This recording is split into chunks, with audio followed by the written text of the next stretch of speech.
up. Oh, so over-reporter doesn't just mean someone who's like exaggerating their symptoms and over, Well, no, that's exactly what I'm saying. If somebody truly had all of those high scores, yeah, so if they had, let's say, a physiology score of 320, and we came here to the ISI, and all of this was out between 25 and 30, and the CEC head map was all yellow. If they weren't an overreporter and all of that was true and accurate, they would probably be in a wheelchair or somebody would be assisting them. They're going to be pretty messed up, and more than likely, you're not going to be their first stop. okay. You know, they're going to be seeking some pretty severe medical attention, and not coming in for neurofeedback first. Okay, because But generally, when I see that, it is an overreporter. I see. Because they're standing there in front of me, and they don't seem that bad. They definitely have some issues, of course, you know, or they wouldn't be in our clinic. But they're not as severe as what we would expect them to be. I see. And because if they were truly at the 25 and 30%, then the map wouldn't be yellow. It might be all red or all like totally overworking or totally crashed. And they'd probably be extremely medicated. Okay. Okay. Which is another thing we have to factor in, and we can talk about that later. But so let's look at the ISI and how do we read this? So we've got three options there in the key. We've got the norm, the peak performers, and the self-rating. So the red line is the norm group. That is our norm group population. Okay. So the age group that ties in with this client, that's where they ranked. Clients will ask, what is this norm or norm group? How do you define norm or normal? Our norm group is defined as individuals who have successfully completed all the basic cognitive and psychometric testing available and showed no issues. So they passed all the testing for anxiety, depression, and cognitive deficits. And then at that point, we captured their brain activity under ideal conditions. And that is what we are calling, quote unquote, norm. Okay. Now, the peak performers are also part of our norm group. Okay. They are the set of individuals that exceeded all the normal scores. So they were above average everywhere, as well as on the IQ test that they were given. And then we have our client self-rating. Yeah. So that's where they come. Now, ideally, generally, we're just looking that the client self-rating is between the peak performer and the norm group. So here we see no tendencies that on their subjective reporting for anxiety and depression.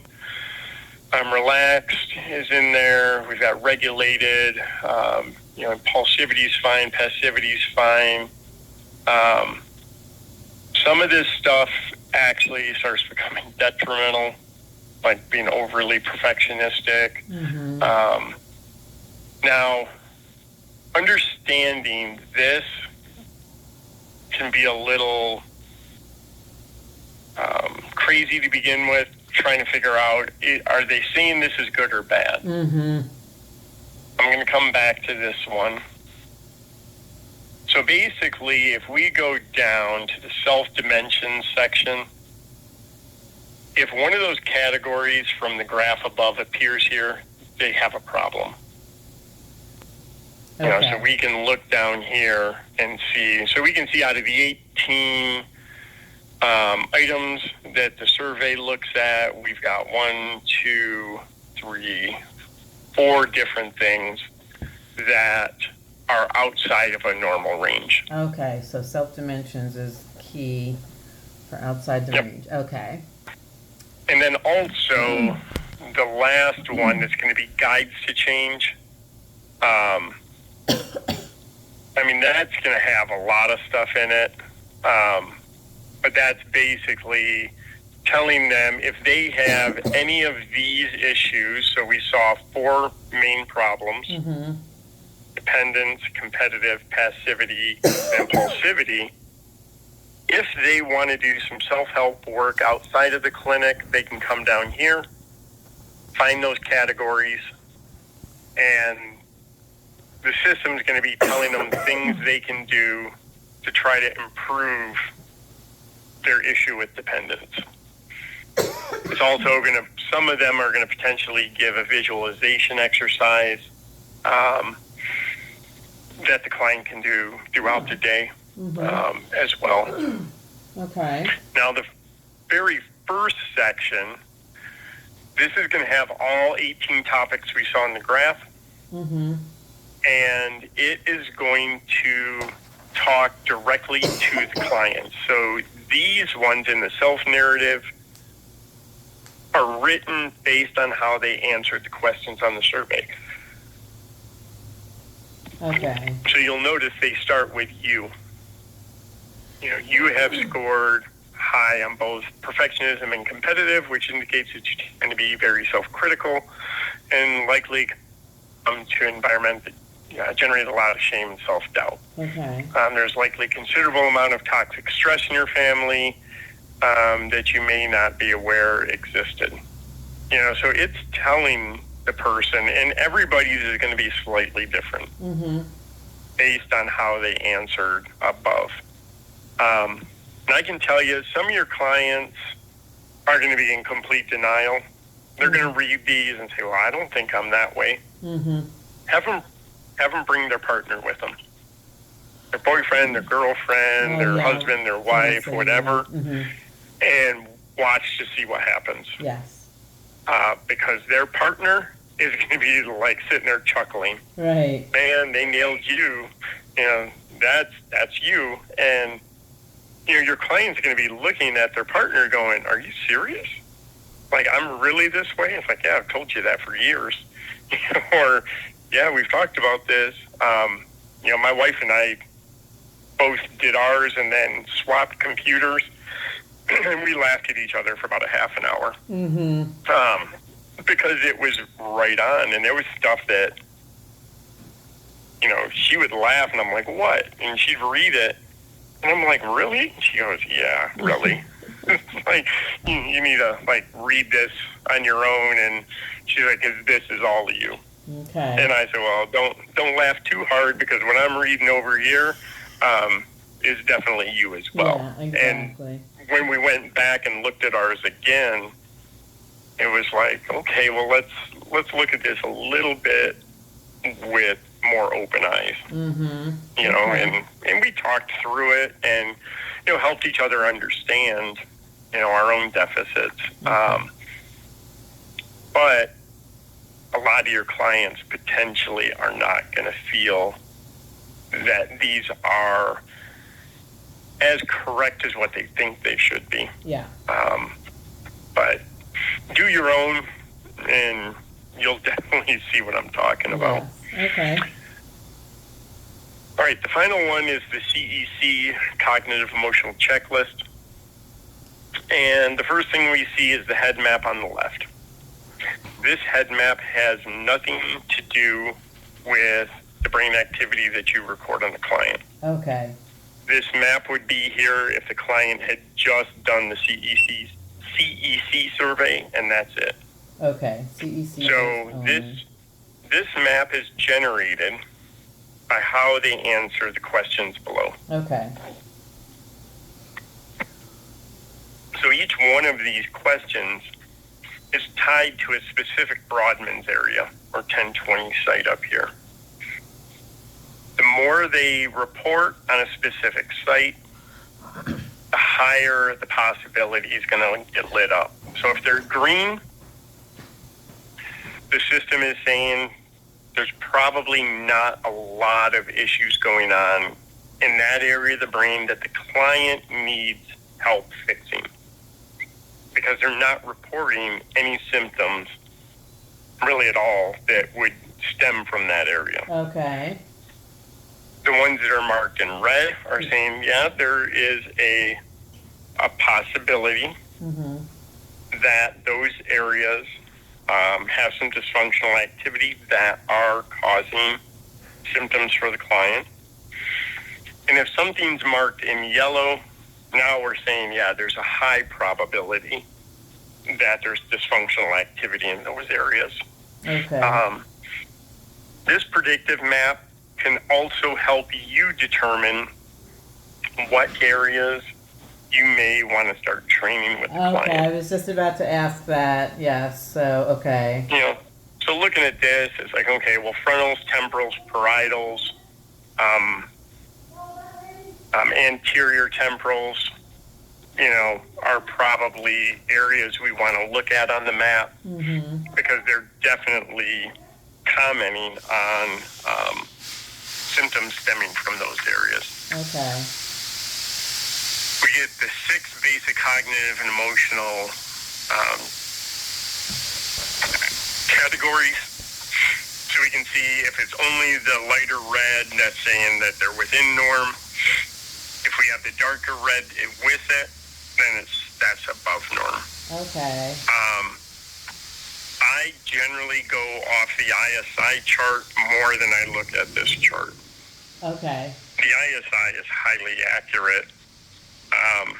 The CEC I like mainly for the predictive map, and I don't put a lot of weight and attention on this graph at all. Okay, so you like the ISI though more? I like the ISI graph, and then on the CEC, I like the predictive. That's just me personally. Okay. Because I found that the ISI will tell me a symptom. I come here, I don't see that symptom, but then when I go to the map, I can find that potentials for that symptom. Okay. It's just the CEC is an easier survey for them to cover up their inadequacies on. Okay. The ISI is almost impossible for them to hide anything from us. Because on those 18 topics, we're asking them the same question, basically 8 different ways. Yes. So when we are looking to find out like anxiety, we're not saying, do you feel like you have anxiety or do you feel anxious?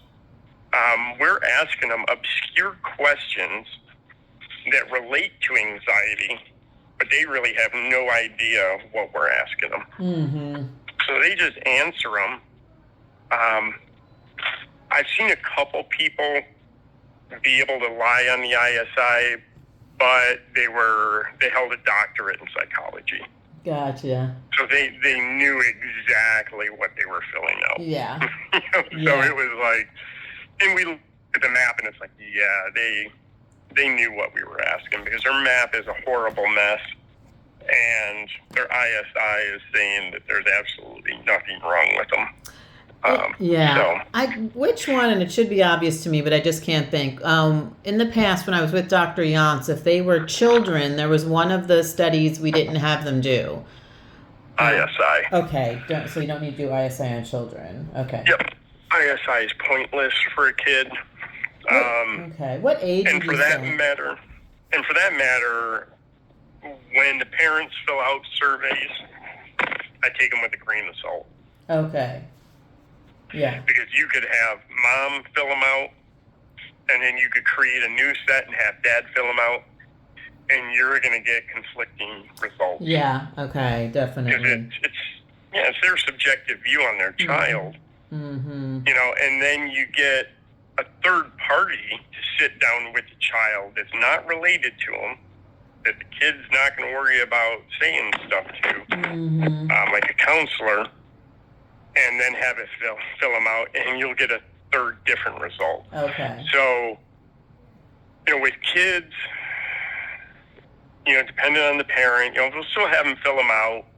That way we can kind of get the parent's idea of what they feel is, you know, going on with their child. But I'm putting way more weight on the map than I am on the surveys with kids. And that's like 12 and under. Okay. Got it. Thank 13 you. and over, they should be able to fill out their own. They may need the assistance of a parent to maybe help them fully understand a question or two. But they should have a pretty decent idea of what we're asking them. Okay. Yeah, that's good to know. I don't think we did that at the other place, 13 or over. I think we were letting parents do it, until they were, I don't know, probably 16, 17. Mm-hmm. Oh, good point. Okay. No, 12 and under, the parents are basically going to fill it out. Yeah. 13 and over, the child fills it out, and if they need assistance to understand the question, the parents are there to help. Yes. Okay. All right. At that point, once they start hitting teenage years, they should be intelligent enough to be able to read those questions and give us, their honest answer on how they feel they are in those different situations. Okay. Now, past those, when we get to the report of findings, I always use the client report. Okay. I never use the clinical. Clinical is in-house only. Oh, okay. The client report is made up of the client review dashboard. It's going to be the suggested supplements and the metabolic analysis. And then you're going to have the final 2 pages, which is the narrative. Mm-hmm. And so it's a pretty simple 5-page report. Oh, okay. And that's what you do the basis of your report of findings on, like just the explanation That's all I use. Oh, I don't use head maps. I don't use the clinical dashboard. Wow, I don't use theta to beta ratio or subcomponent analysis. None of that is used. Okay. My report of findings used to be maybe 20 minutes. Mm-hmm. I think that makes sense because, and I'm new at this, as you know, but when you go by the clinical one, you're just opening it up for so much conversation that they're not going to understand with, just some of the specifics. And then it's like we're trusting the software. Like, this is what we're doing. Yeah, and it causes confusion. Okay. The first report of findings I did, I had been reading and studying for 2 to 3 months before I ever did my first one. So I had went through Dr. Suter's level 1 presentation that was provided by the company we bought equipment through. That was like an 8-hour class. I was reading research papers. I was going through as much as I could. And my first report of findings took close to an hour. Yeah, I bet. That's what ours used to. And when I walked out of that room, the client walked out in front of me. I came out behind him. And the doctor I worked for was standing there. And he watched them walk out of the room and out the front door, and I walked up to him with a big smile on my face, and he's like, they're never coming back. Wow. He's like, you lost them. Yeah. And I said, what do you mean? He's like, I saw the look on their face when they walked out of the room. He said, they were so glazed over. Yeah. He said, let me guess, you sat there for the last hour telling them everything you've learned in the last few months. Yeah. And you went through every minute detail. I said, yep, I sure did. I was so thorough. And he said, that's where you were wrong. Oh, I love hearing that because, I just love hearing that because I'm already nervous about learning for myself the clinical and then to have to, exactly explain that to someone else and then answer, when they throw these questions back at you, which are usually to try to disprove or something, and then you're in this whole thing. So what he taught me, and when he said this, I got it. And he said when people come in for report of findings. He said there's only 3 basic questions we have to answer and that they want answered. What's wrong with me? Can you fix it? And how much is it going to cost? Oh, yes. Yes. And then he elaborated a little bit, and he's like, I'll just use me, for example. We were chiropractic. He said, I do a report of findings in 5 to 10 minutes. He said, I throw up their x-ray, and I say, okay, you've got subluxations here, here, and here. You've got disc degeneration here. You've got pinched nerves here, here, here, and here. That's causing symptoms, blah, blah, blah, blah, that you mentioned on your intake. Yeah. Where your treatment plan would be this, X amount of days per week, when tapering off, and the cost is this. Is this something you're interested in? And he said, let's transfer that. Yeah. And because my wife's had a lot of health issues. And he said, so like with your wife, he's like, when you guys would go in and to get the results of a CT or an MRI, he's like, did they sit down? Oh, I used that example with the images? yesterday. I did. I used that example with my parents just the other day. I said, doctors don't explain to people how they captured the MRI. They just tell the result. Yeah, you get a summary result from the chief radiologist. Yes. That says it's unremarkable or we found something. Yes. That's it. That's it. And Dr. Suter even talks about this. Mm-hmm. He's like, our dashboard is no different than the summary report from a radiologist. Ah. It just says you may have this or you may not have this. And that's it. It's not, we saw a little light and white spot in this quadrant and it was X amount, and da-da-da-da-da. It's like, no, we saw potential signs of cancer here. Or we saw a blockage here. And then from that point, it's the physician's job to then explain what's the next steps. They found this. Now, here's our next step. Mm-hmm. And the if it's, let's say, cancer, they're not going to go through the whole surgery. Right. They're going to say, we're going to go in, number one, we're going to do a biopsy. And then once we get the biopsy results, then we'll go from there. Yes. That's it. They're not going to tell you how they are going to operate the Da Vinci robotic machine. Yeah, exactly. And how they're going to position you on the table and what drugs they're going to administer to knock you out. Okay. It's all simplified. That's because awesome. the more... Yeah.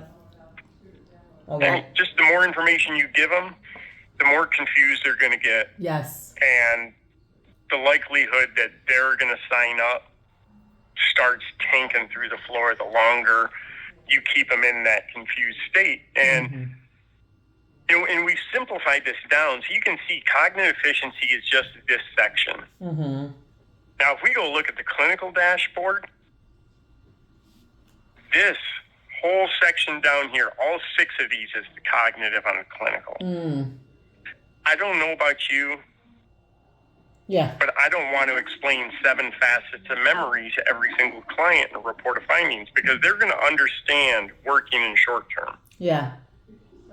But then now they're going to say, well, what's declarative and what's episodic? And I kind of think I know what procedural might be, but can you explain that? And what in the heck is sequential? Right. Or what is event sequencing, or figure memory or verbal sequencing or tone? Yes. No. I'm not sitting here explaining all of this. I'm using this, and I'm saying your memory sucks. Plain and simple. You said your memory's bad. We're agreeing.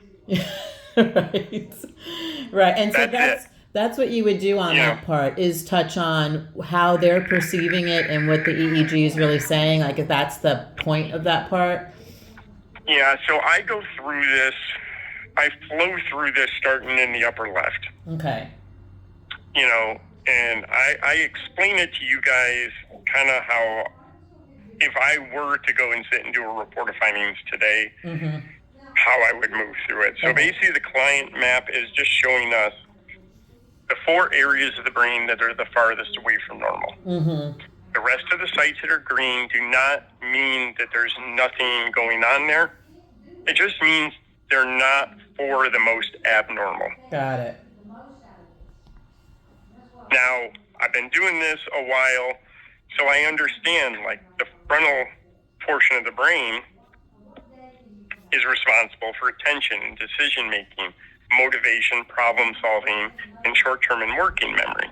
Those are all in this list. Temporals are in control of verbal processing. That's one of their main jobs. Occipital lobes are the primary starting point for visual processing. So I'm helping them kind of understand the start of the cognitive. Right. So because your prefrontal lobes are 2 of the 4 most abnormal areas, that would explain the attention issues, decision-making, motivation, problem-solving, and short-term and working memory. Okay. With the temporals being affected, that would explain the verbal memory. And with the occipitals, that's going to be your visual. Okay. Now, they might say, well, what about the reading and the math comprehension? Well, that's more back here around parietal areas.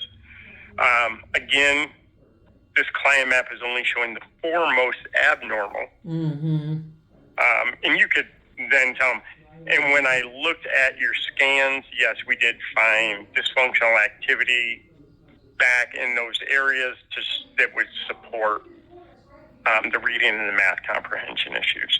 They're just not 4 of the worst. And that's also why they're only being marked, like this one's more moderate versus high in probability. Okay. Now, and you'll notice we have the CEC column, so that's their subjective view of their problems. The EEG column is just statistically based on the brain activity we recorded. What do we feel is the probability for level of symptom? So is it low, which is green, moderate, yellow, or red, high? Okay. So the system's saying there's moderate potentials for attention, decision-making, motivation, problem-solving, and math, with higher probabilities towards verbal, visual, reading, and memory. Okay. Now, the client is saying, I don't feel any problems with math or reading comprehension or motivation or decision-making. Okay, that's fine. There's the potential that they don't do math every day for their job. Right. So math comprehension, they're not going to say I have a problem with it because they don't do it. And if they do it, they're probably using a calculator like the rest of us. Reading comprehension, maybe they don't read as a hobby. Maybe, and I'm one of those people. I don't find enjoyment in reading fiction and nonfiction. You give me a user's manual, I'll read it cover to cover. Oh, okay. Give me an owner's manual, a how-to manual, how to build furniture, how to do something. Oh my God, that's my worst nightmare. I can't even look at it. I will. Yep, I'll read them cover to cover because to me I'm spending time to learn a skill. To me, reading a story is like, okay, that's a waste of time to me. Yeah. I didn't learn anything. I didn't enjoy it. But that's how I'm built. That's just me. So even if my brain, was having reading comprehension issues, I might not mark it. That's right. Because, I don't read stories and I don't have a reason to regurgitate to somebody, oh my God, I just read this book and this happened and this happened and this. No. And I guess would a good answer be, I just remember Dr. Yant saying this statement and I always liked it. It would be like, well, it's just showing us where it could be performing better. It might not be problematic to you, but if that's important to you at some point, and that it could be performing better. It has the potential. Okay. Yeah, and it's, I did a report of findings years back on a engineer, and this is what his math comprehension looked like. And he got furious with me. What do you mean you're telling me I can't do math? I said, I never said that. Never said you cannot do math. I said your brain has dysfunctional patterns that would suggest potential difficulties with math comprehension. I said, so let me ask you a question. I said, when you were in college going through to get your degree in engineering, I said, a lot of math courses, weren't there? He said, yeah, there were. I said, okay. Did you have to study to pass those courses? He said, well, of course, everybody does. I said, see, that's where you're wrong. I said, my brother is also an engineer. I said, and from high school all the way through college, that is one course he never had to study in. He would go to lecture, he would listen to the professor, explain how to do the formulas, and he got it. He comprehended it very easily. Yeah. Because his brain comes up as green here. I said, now yours is yellow. It's showing a moderate probability for math comprehension. It doesn't mean you can't do it. Right. What that means is if we do a little work back there, you could end up like my brother and find that math is way more easier now. Exactly. Than what it's ever been, because your brain doesn't have to find little workarounds to comprehend it as well. Right.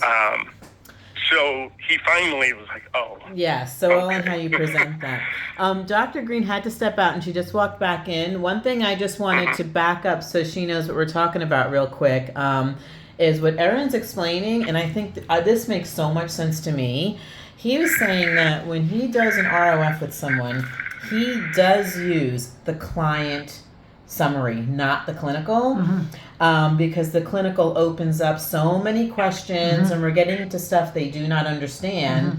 They get a bit glazed over, they don't understand, and we end up explaining to them really all kind of the back stuff of how that all works. When we don't do that. Okay. We don't do that. We clip it up so much that there's not.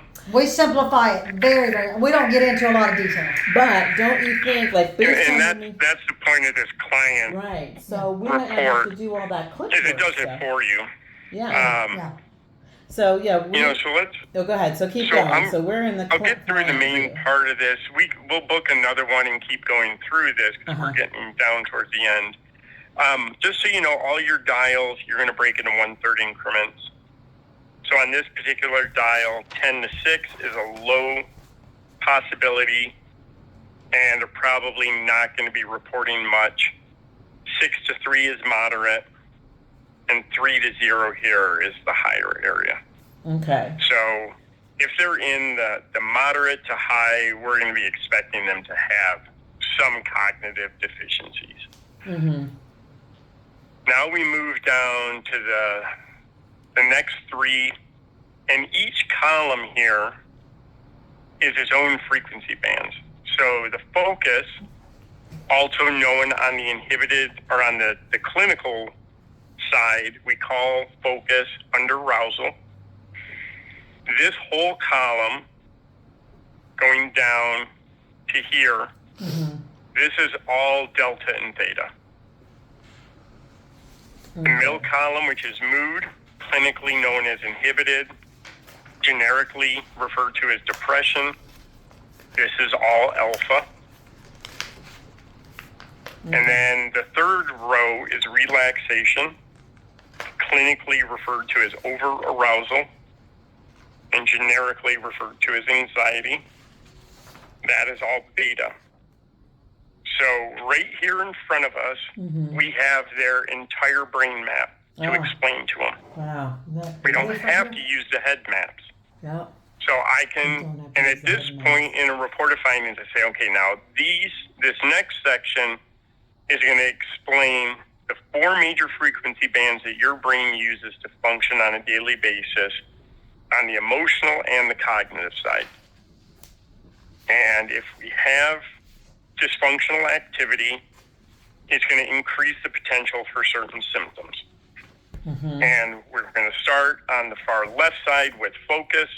And these are your two slowest brainwave frequencies, known as delta and theta. Now, the dial looks at the global amount of these two slow wave frequencies called delta and theta all over your brain, front to back, left to right. And the dial is sitting right at the edge of low to moderate. And when we get an excessive amount of delta and theta across the entire brain, it creates a fog over the brain. And I tell them, so think about driving a car on a freeway on a foggy day. You can't do 80 miles an hour unless you have a death wish. You know, you're going to have to slow down to be able to see what's in front of you so you have time to react. Delta and theta does that same thing over our cognitive processing. So this excessive delta and theta is contributing to some of this cognitive efficiency issues. So and simply by reducing the overall amount of global delta and theta, we should be able to get a direct improvement in your cognitive efficiency. So by decreasing it, because I feel like I'm not reading this dial right. Like if I was looking at this focus on global measures, it looks like she's in the good zone, no? Oh, because it's, where would you want that? Right at the edge of low to moderate. Okay, she's at the edge of low to moderate. Okay. So 0 to 3 is low, 3 to 6 is moderate. Okay. So there is some there, and that is contributing to some of this. There's other factors. She probably has some low beta, she or he. Probably also has some low beta that's contributing to it, or other factors.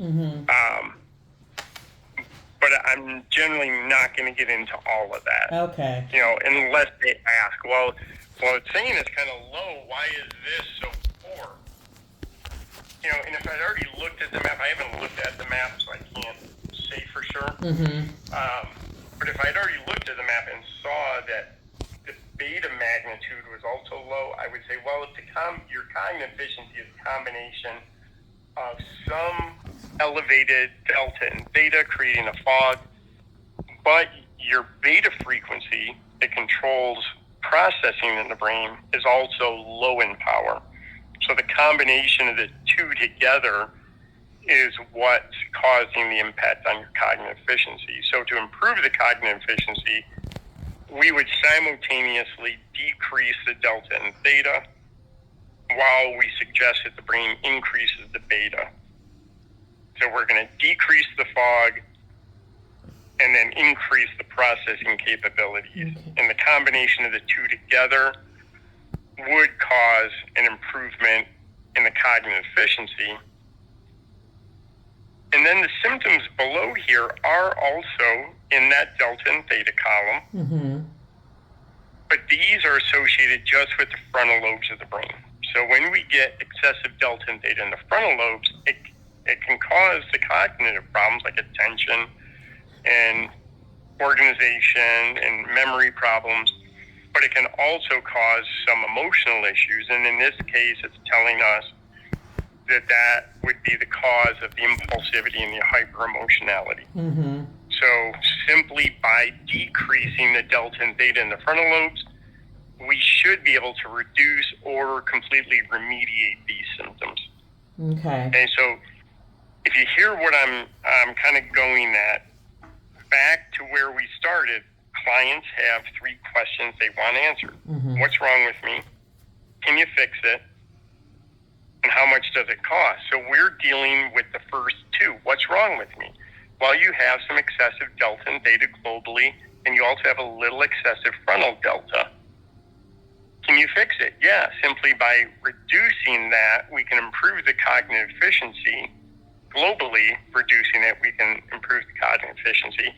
And reducing it just in the frontal part of the brain, we can help these emotional symptoms. And let me ask you this really quick. For someone like me who wouldn't be able to have the conversation you just did about the details on specifically reducing the delta and theta, could I just really stick to this dashboard and still deliver this report based on what we were saying originally?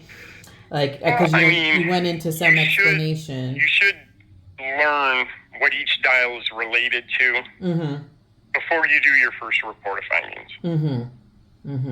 You know, so that's kind of the point of these calls, is to explain to you what each section of this report is looking at, for you to take notes that you can study, and that way when you do sit down and do your first report of findings, you can provide this information to them, because those are the questions they want answered. What's wrong with me? And if you can't tell them, I can tell you, if I walked into your clinic and I said, well, what frequency is this mood dial? What does that tell you? If you can't tell me, bye. I'm gone. I am not going to give you $4,000 to fix my brain because I don't feel you're competent enough to do it. Whether you have somebody to refer to or not, I personally want to know you could do this on your own, or at least you sound like you can do it on your own. And that's where, that's why I spent, over 2 months studying all this stuff before I even went to the first client, because I was not going to sit there and make them think that their brain could be in jeopardy. Can I ask you a question? I know how I think about my brain, and I'm not just going to let any Tom, Dick, or Harry poke around in there and move stuff around. So can I ask you a question? I have her. We have a form that we actually ask them what their symptoms are, and why would we not want to specifically mention their specific symptoms that they came in for during this report? She has migraine headache. Let me tell you. Hold on just a second. Migraine headaches is a 9. Tension headaches is a 9. Fibromyalgia is a 7. Anxiety and panic attacks is a 7. And she also has PTSD, and she has a history of seizure disorder. So she's coming to me for these are the symptoms she's walking in the door with. So I'm not seeing that on this, and if it's not on there, what do I draw from to be able to address those? So some of that is going to be pulled out of the brain maps, and that's going to have to be explained to them. As far as so we can't use this. We can't just use this for a report if we're not addressing their primary symptoms or their expressed symptoms. First of all, like her obsessive thinking, her worry, her hypervigilance are all psychological disorders. They're not related to dysfunctional brain activity at all. These are all trauma-based. Okay. We haven't even gotten there yet. Okay. Well, I'm going back to the question that Donna said, can we just use this to do the brain map? And it doesn't really address those. So I guess that's what I was going back to, because I was like, if that's it, I can't. We can't. I don't know how we're going to be able to do that.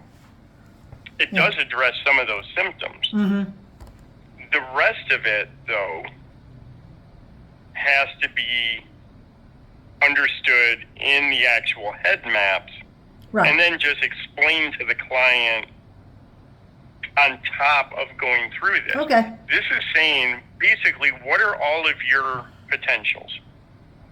So we have some cognitive issues. Excessive delta data isn't horrible. Alpha asymmetry, that's the primary cause of depression, isn't really an issue. However, we do have some excessive alpha magnitude that would contribute to these depression-related symptoms. And the beta asymmetry is completely off. It's all right dominant, which is the number one cause for anxiety-related symptoms, which would include panic attack, and the rest of the anxiety symptoms they have. There are, though, these mental symptoms. So you need to really understand what is the difference between a physical symptom and a mental symptom? Well, I guess I do understand that, but my point was that the patient comes in for a specific symptom, and that at some point needs to be mentioned or discussed at some point relative to the patient's presence in the office. Okay. So I'm going to ask you a question. How would you explain a mental symptom to a client? What would you tell them? I mean, I guess that's, I would at least address and confirm to them that we understand that's why we're here. That would be the number one thing that I would do. No, I don't mean to be rude. No, I know you don't, and it's But a you great said question. You I'm understand not. what mental is. Yeah. Can you explain it to me so you can explain that to a client, because they need to understand this. Well, I mean, I think it has to do. They really have these symptoms. Yeah, I know that, and that's what I'm saying. Whether it's what you call, some people call it psychosomatic, or whether you have something that is a wound, that is a physical problem, it is still a symptom, and they're still suffering as a result of it. Yes, but as far as neurofeedback's concerned, we have to understand how to explain this and what is neurofeedback going to do or not going to do to help remediate these symptoms. And so the question is based on of these two breakdowns. Yeah. So it's like, how are they feeling and how are they explaining how they feel versus what the data and the brain waves are actually doing, and we're trying to explain that disconnect. Well, and the whole thing is like everything that they've marked in the CEC column are symptoms they're experiencing, and we're not going to deny that. Yes, exactly. The physical symptoms, we have neurological evidence to support why they're having it, which means that we should get a direct response to those symptoms simply by doing neurofeedback. And we have pretty good confidence that just through neurofeedback symptoms, we can reduce or remediate any of these physical symptoms. The mental symptoms, though, there is no neurological evidence to support that. Okay, that's fair enough. I But get what that means is that they can be indirectly impacted from doing neurofeedback. So as you bring the brain back to a more normal balance, the brain could work through some of this, and some of those may alleviate. However, there is also the possibility that we get through the entire neurofeedback process, and there are still some of these symptoms that are left over. Now, these symptoms stem from either trauma or an implanted thought or an idea from somebody in our life. Yeah. So that makes sense. If they had a relationship with a narcissist, that told them, you constantly, you just talk too much. You never pay attention. You say stuff constantly when we're out together that's completely inappropriate. You're always feeling, victimized. You're always agitated. That person could very well adopt all that, and it's all trauma-based. So we need to be able to explain to them that first we're just going to run neurofeedback, and we're going to monitor these symptoms through time. However, if we get to, through all the protocols, we get through 40 to 60 sessions, and these symptoms are still there, then we have two options at that point. We can switch over to alpha theta training if you've taken that course, and we can start trying to uncover the hidden traumas that stemmed the thought, or these symptoms. Or you could opt for talk therapy, and somebody could sit with you, and we could go back through your life and try to figure out at what age these started and what events were happening around that time that made you start feeling that, and try to uncover the reasons behind it. So that's my point of using this in a report of findings, is to really help them understand what can we definitely do What may we be able to help you with? Right. Because again, they want that question answered. Can you help me? Yes. And they need to understand. That makes so much sense yes, to me to now. some, Yeah. and maybe to others. Okay. Yes. No, that's great. That breakout of the two. What about the seizures? Seizures, that changes how you train her altogether. Yeah, but I mean, we're talking about relative to this report when we're actually interacting with her. That is something that was mentioned. So what would that look like in the conversation? So, let me ask you a question first. Does she have ongoing seizures? No, she doesn't. She has a history of seizures. So is she medicated to manage the seizures? No. Or is just something from the past? Gosh, I can't remember. Let me just see if she's got any medications. The reason I'm asking Yes, is an important because question, if she has yeah. active seizure, if she is medicated for seizures and not actively having them, there is only one form of treatment you can do with her without messing her up even more. Okay. And so Dr. Suter there's a presentation Dr. Suter did on our YouTube channel where he talks about this. Okay. If you get somebody that comes in that has seizures, they're actively having seizures and non-medicated, or the only reason they're not having seizures is because they're medicated, the only neurofeedback protocol we can run on them is sensory motor rhythm. Okay. Period. I think from If you run anything else, you will cause okay. big issues with I'm them. pretty sure that she said that she is tired of taking the medication. Okay, so the only thing you can do with her is SMR training. So That's the only protocol you'll ever use with her, and we'll hope that the SMR is going to also cause an auto-regulation in the other frequency bands, which research shows it can. And that should help remediate the seizures. okay. If So we start doing anything else with them, the potential is you're going to make the seizures 10 times worse. yeah.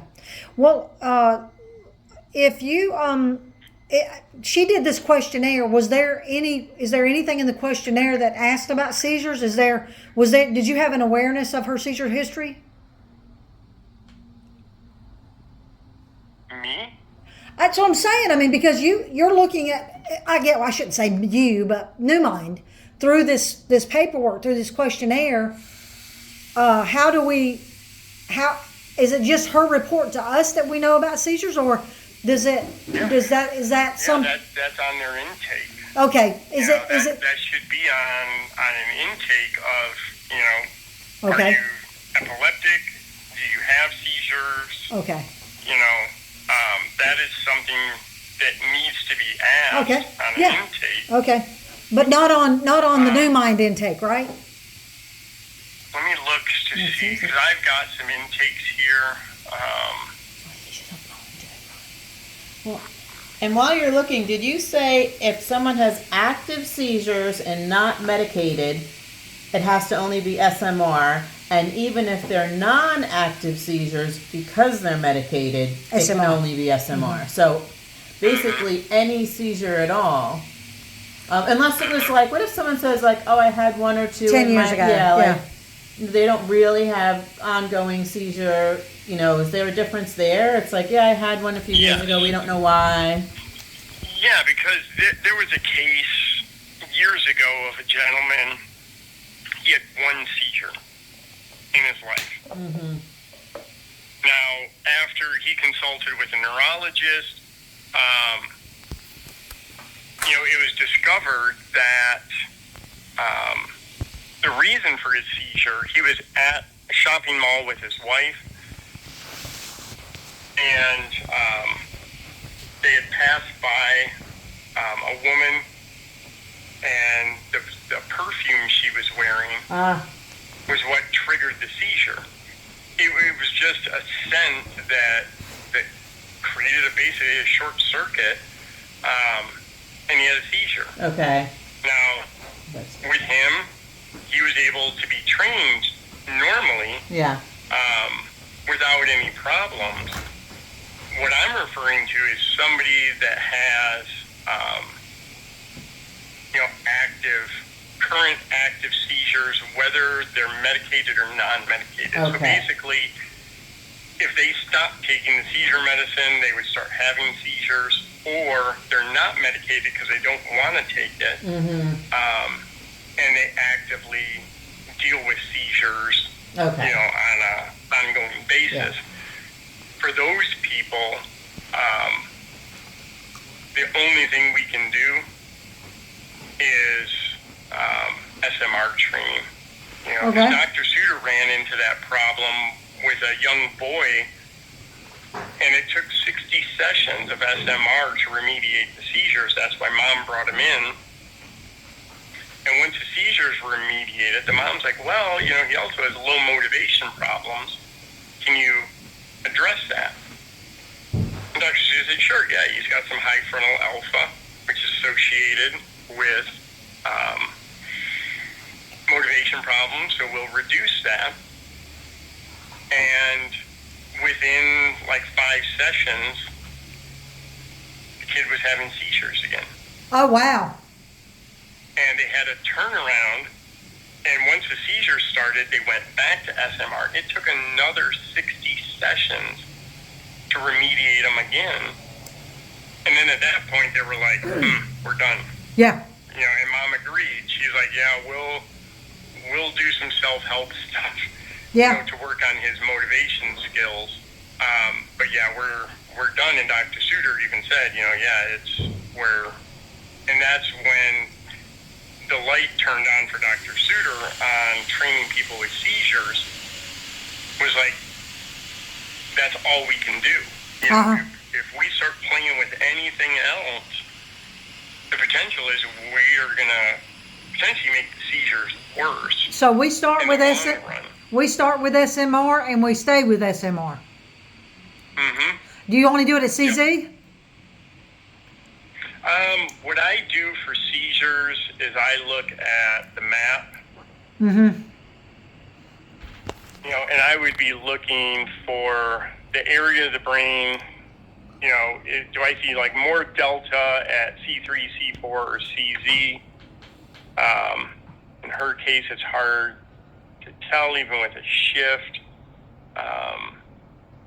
Look at it this way. Yeah, it's all coming up about equal. So I would be doing probably 2-channel SMR at C3, C4 Okay. to be safe. All right. Yeah, she does have a lot of other stuff. She's got beta asymmetry problems. There is some low alpha that would contribute to anxiety. She's got some elevated frontal delta that's going to be impulsivity and attention and memory. But that can improve through working with CZ, SMR up at CZ or C3, C4, It can, and that's Dr. Suter. When he talks about SMR, he references a gentleman who, in his clinic, the only protocol he ever used was SMR. He didn't do brain maps. Clients would come in, anxiety, depression, memory, whatever, and he would just do SMR. Day after day after day. He was able to remediate most of his clients' conditions or issues simply by doing SMR, and that goes back to the research they did where they found just by increasing the sensory motor rhythm, it caused an auto-regulation in other frequency bands that started normalizing, and we see it all the time. Yeah. Where clinics follow the recommendation, they start with SMR, right, just like you learned from Dr. Jans. And, you could do like 10 sessions, 10, 15, or let's say 20 sessions of SMR and remap them and see normalization in their brain, and stuff started auto-regulating Yeah. because of the SMR. So, that's when, we're working with seizure clients and they say, well, fine, well, what about this, that, and the other outside of the seizures? Uh-huh. And then we just let them know that, the SMR training, Uh-huh. can help auto-regulate. And I've referred to SMR as the church of 14 hertz. Uh-huh. I call it the hallelujah frequency. Uh-huh. Because it is such an important frequency in the brain. It is the most important frequency. And simply by training that in the brain, you can get outstanding results in people. Uh-huh. Like Dr. Suter says, well, I wouldn't just negate doing brain mapping or any of the recommended protocols, but he talks about it so people understand like the importance of SMR training and not to ever forget, what SMR does. Uh-huh. It stimulates sleep spindles, it improves motor function issues. I mean, her fibromyalgia Mm-hmm. will probably improve just from doing C3, C4 SMR. Uh-huh. I remediated a lady's fibromyalgia in one session doing Wow. SMR up at C3, C4. Wow. It was a fluke case. I would never expect a one-session SMR to ever do that again. But that was a friend of my wife's. Uh-huh. I ended up doing 20 sessions of SMR on her. But, her fibromyalgia pain was gone after the first session, and she wouldn't even tell me till the fifth session Uh-huh. because she was afraid that she was going to jinx it. Right. And, so I saw early on, like, oh my God, Yeah. this is like, this thing's incredible. Yeah. That what Absolutely. it can do. So, all right, I have to go. I'm a couple minutes, or about half an hour over. I have Okay. another appointment. in like Okay. Well, thank you so 5 much. minutes, so keep booking these, and we'll just keep going through this. Okay. All right. Until you guys understand this more. It's a lot to digest. Okay. Um, Well, I've been videoing the screen and recording it the whole time, so we're going to go back and review it again. And let me just point this out, because you probably don't know this exists. And I'll bookmark it, and you can write down the password or have your browser save it. So we've got a private showcase page on Vimeo where we keep everything that we don't want the government's eyes on in the FDA. Okay. So there is the page. You want to bookmark that before I put in the password? Hold on just a second. Let me, hold on. Hold on. Not really sure. Can I just copy and paste it onto a document or something, or? Well, here we can do this.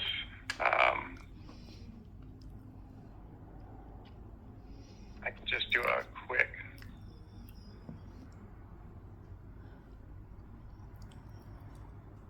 Why is it doing this? No way. There you go. All right, so let's do new shortcut.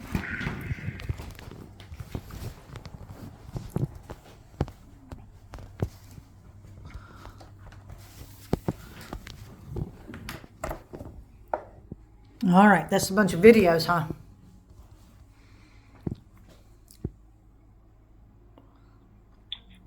So that's the shortcut. Okay, thank you. The password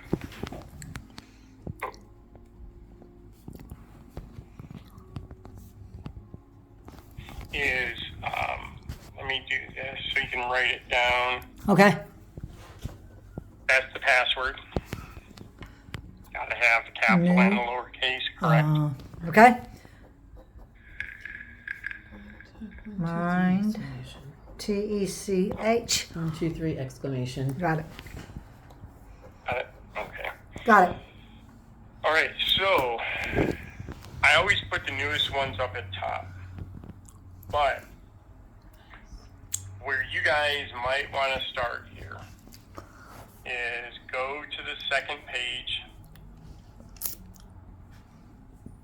and the last 4 videos. Okay. Nice. So, how to show a QEG to a client, part 1 through part 4. Perfect. Oh, we're going to do that before we talk to you again. How about that? Yeah, so our Lunch and Learn Kevin. presenters, there's 4 of them, Uh-huh.